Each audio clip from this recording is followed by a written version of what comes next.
Almost. Yep, right there. Camera rolling. Rolling. Sound rolling? Rolling. How's your day going? I'm glad the rain stopped. Alright, I'm gonna switch to 35 line. Thought it was gonna drown. Campus is starting to flood. Grace Alone, interview, take one. Grace Alone, scene 3A, take one.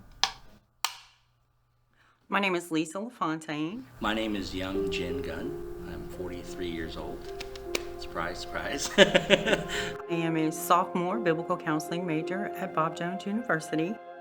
I don't know. What else would you like to know about me?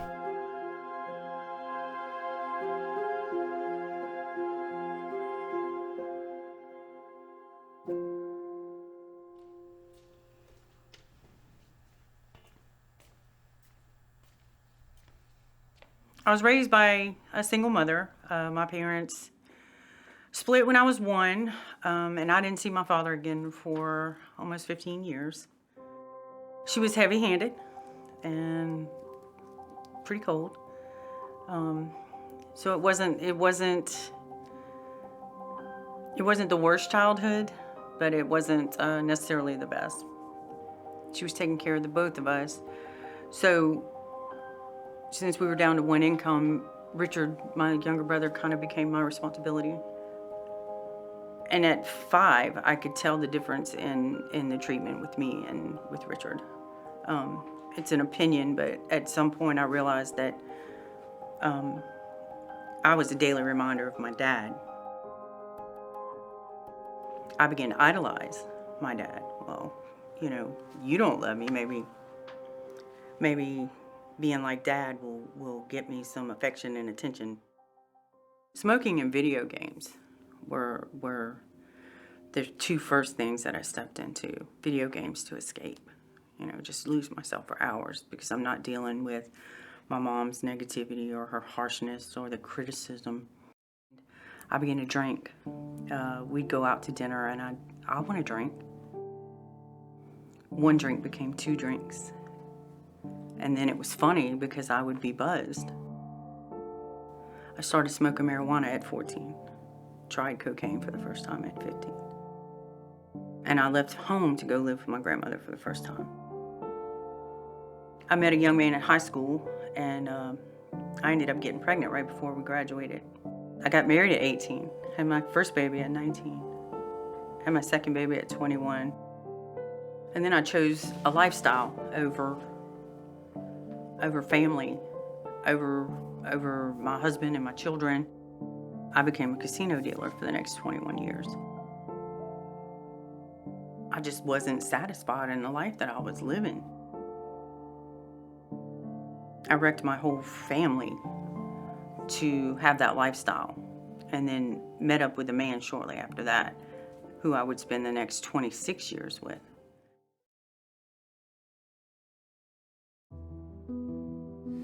So I am from all over. I moved around a lot as a kid. I went to 2 high schools, 3 middle schools, and 4 different elementaries. But I was born in New Jersey. I lived most of my life in Colorado or California. My mom and my dad moved here from Korea at different points of their life. They had me and my brother. I was born in New Jersey. My brother was born in Colorado, and then many years later, my sister was born in Alabama. At one point in my life, my dad, he went to prison. My mom, my brother, and I, we moved back to Colorado to be near my grandmother. My mom, at the time, raised me in the church. The biggest thing that we had in our family was survival. So my father gets out of prison, and then he's constantly trying to find a job, find a career, trying to make it as a felon. I very much was so grateful to have my dad home after many years of him being gone in my childhood that I really idolized him. My brother was my absolute best friend. I can remember Christmases with him. I can remember surviving poverty through him. I can remember my dad being gone, and I knew my role had to be a big brother. He was a sweet, sweet child and a sweet man, and he always wanted to help everybody, and he would always try to talk to me about Jesus. he would drive me crazy trying to talk about Jesus with me, because I very much walked away from the church at some point. I was like 12 or 13. The thing about my brother is, even though he wanted to follow Jesus, and even though he was a godly man, he found a way to get involved in drugs too. We went to bars, we drank, we overdrank, and then from that point we started to smoke marijuana. And then from there, when that wasn't enough, we tried pills. And then when pills wasn't enough, we did all kinds of drugs, club drugs. I mean, we went through a lot of phases. One time, he saved my life when I overdosed. I overdosed in the upstairs of my mom's house. 2 years later, my brother died in the exact spot that he saved my life 2 years previous. And I didn't know what to do. And this is the first moment where God showed me grace. Because in a moment when, quite literally, this is the worst moment of my life, he had prepared me through my brother. He had prepared me through everything to pray. To say, God, thank you for my brother. Thank you for his life. Please take his soul to heaven.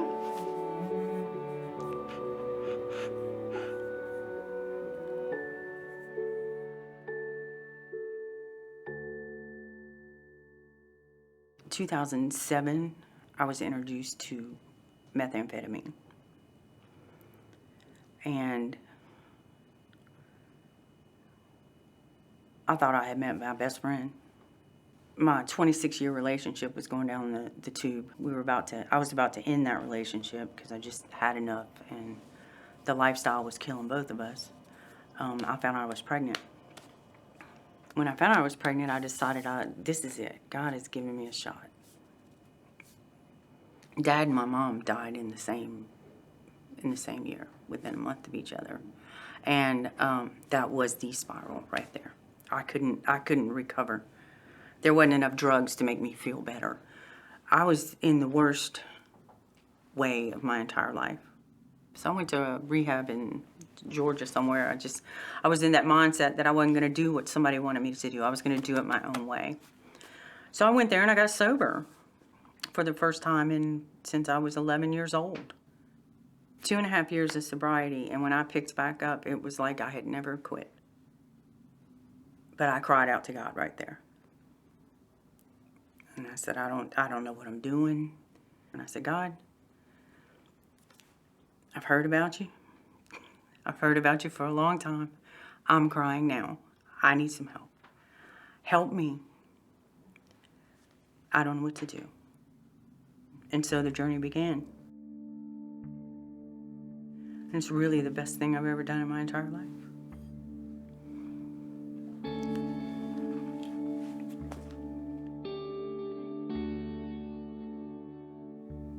Grace.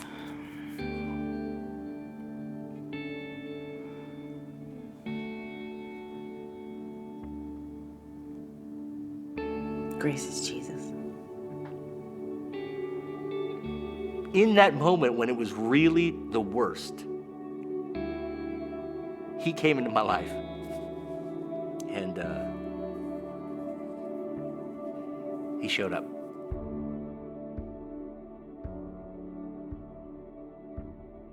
In that moment, something shifted because I acknowledged on my knees out loud that there was a God.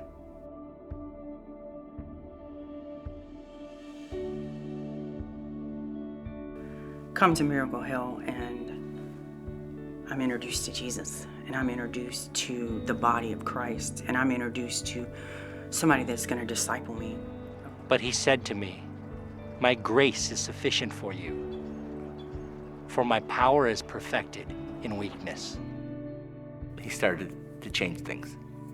So therefore I will boast all the more gladly about my weaknesses.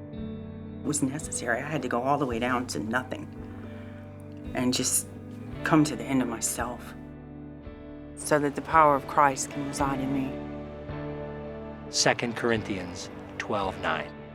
My name is Lisa LaFontaine, My name is Young Jin Gun, and I was saved by grace alone. and I was saved by grace alone.